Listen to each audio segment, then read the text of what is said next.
$14.500 dollarga mana shu avtomobilni yetkazib SIP narxida beramiz va avtomobil sizga $19.500 dollarga aylanadi degan videolarni ko'rib to'lib o'tgan okalar, sizlar katta ehtimol bilan yeb qo'ydinglar. Kelinglar, men sizlarga fakt bilan isbotlab beraman. Birinchidan, Xitoyning o'zini rasmiy saytlarida Rove 89.800 yuandan 115.800 yuangacha. Endi qaranglar, 115.800 yuanni siz bo'lasiz 6.9 ga kurs bo'yicha $16.782 dollar bo'lyapti.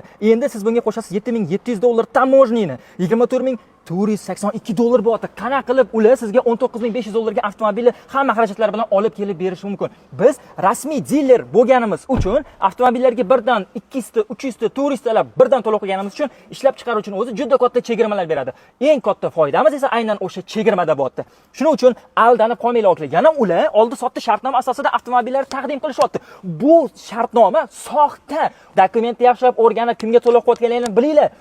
Sizlarga nimaga ishonishimiz kerak? Sizlar ham 21.900 dan 23.900 dollargacha shartnoma beryapsizlar desanglar, shaxsan o'zim 7 yillik ish tajribam davomida juda ham ko'pchiliklarni yaqindan tanishadi va 28 mingdan ortiq avtomobillarni xalqimizga yetkazib muvaffaqiyatli topshirganmiz. Va shu kungacha aynan mana shu rasmiy avtosalonning o'zida 50-70 tadan ortiq bo'lgan avtomobillarni topshirib ham bo'ldik. Rasmiy kafolat, rusifikatsiya, голосовой помощник o'g'ri tayyor holatda sizlarga topshiramiz. Ko'zinglarni katta-katta ochib, juda ham ehtiyot bo'linglar, okalar.